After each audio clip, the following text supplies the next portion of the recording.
All right, Granville. We are going to do a little video today about audition technique. So with all this remote learning and remote processing of everything that we have to do, if you ever get the opportunity to audition for something in the community and it is a remote audition, so in other words, they want you to submit a video, that's what this is going to be about, right? I hope you guys had a great break. I hope you had fun with the bucket drum lesson that I did before. I'm going to set this camera down.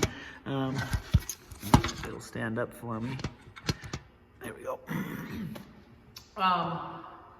So if you have something that you want to audition for, right? So you get a notice from somewhere and they want to have you submit a video audition. This is how you would do it, right? So a couple things that we want to do first. The room and the background.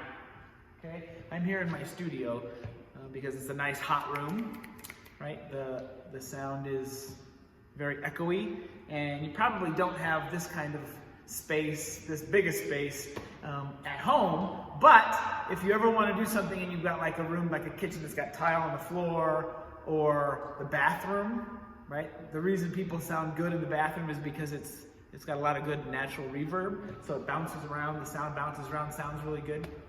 Okay, I'm also looking at background. So right now I've got a nice clean background. It looks pretty good. If this is something that you're doing in your bathroom and your bathroom's a mess, you don't want the people who you are singing for to see that, right? Or if like you're in your bedroom and you've got clothes everywhere and toys and it's a big mess, the people watching it are judging you, right? So you want to make sure that you don't have messiness in the background, okay? So, background, the sound is okay. I actually had to turn off one of that light bulb behind me right there. There was a burned out light bulb and it was making a really loud buzzing noise. So I unplugged that light. I took the light bulbs out so it would stop buzzing because I want it to sound good, right? Okay, second thing, lights. I've got myself set up right in front of a door, so there's some natural light coming this way, okay? If I was facing the other way, well, here, let me see if I can show you that. If I go like this, right now, all of a sudden the light's kind of weird. It's like shadowing my face, kind of bizarre, right? So you kind of got to experiment a little bit inside your house to figure out what looks good, right? So people who are holding these auditions will see all sorts of videos. They'll see a lot of videos, and if yours stands out just a little bit, you put a little bit of effort into what your background looks like and what the light looks like, that helps, okay? Right, next thing.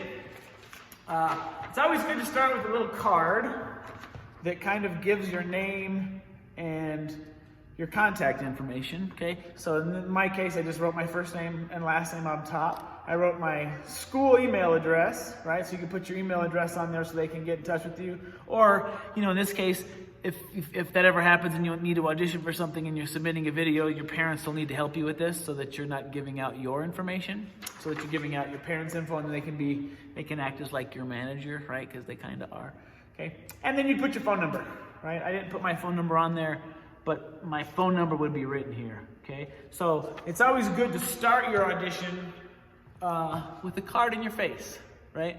So that way if they like what they see, they can go back and hopefully the thumbnail that shows up on their screen looks like this, okay? I'm gonna do an audition for you. I'm gonna sing my audition piece, and it's the one that I use. I have 2 or 3 of them that I use regularly because I know them so well, and I've kind of ironed out all the kinks, and they show off my voice really well, right? So I'm hoping, if you guys are up for this, that you might submit me an audition piece just for fun. We'll do an audition assignment when we get back into school.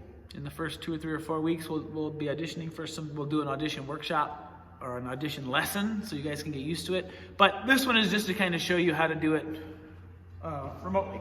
Okay, so I did my title card and I'd introduce myself as I'm doing that title card, and then I would tell them what I was interested in. So if you're auditioning for a show, it's always good to get to know what the show is and to know who the characters are. So that you can kind of make decisions about how you're going to portray yourself during your audition, right? So knowing the play is important, right? That means you might have to get it and read it and figure out, a lot of times those scripts come with character descriptions. A lot of times there's a movie you can watch. Go rent the movie from Amazon or whatever. Look it up on YouTube with mom or dad's help and figure out what the show's about so that you can portray yourself like you need to, okay? And then you sing a song. You pick a song that shows off your voice. And you only need about 16 measures. It doesn't need to be long. It needs to be about 20 seconds at the most. Now, most of the time, the people who are casting can figure out if you can sing in the first 6 or 7 seconds.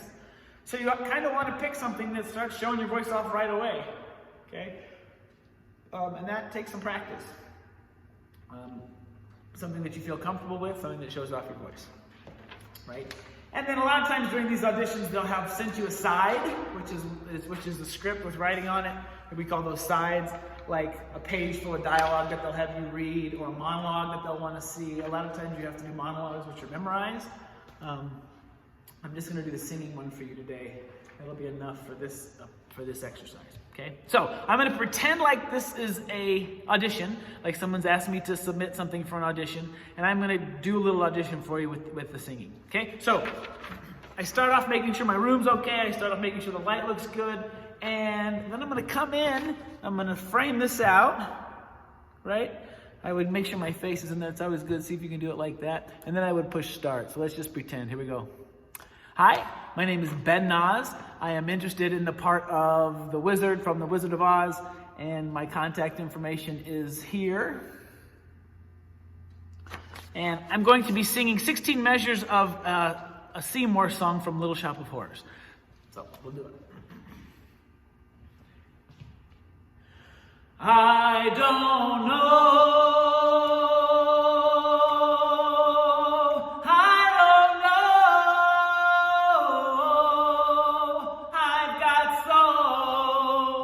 So many strong reservations, and should I go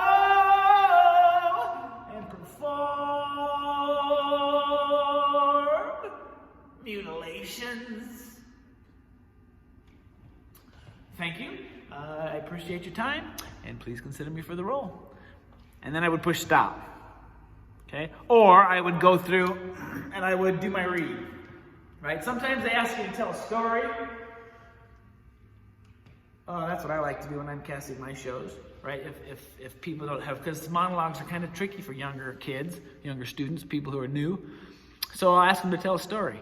Now, when they're telling that story, I'm looking for confidence. I'm looking for someone who's got natural charisma, right? So this is where all you kids who are kind of clowny and goofy, this is where you can shine, right? Because they want to see confidence. They want to see that you can get in front of a camera and just go for it. Yeah? Okay? Good.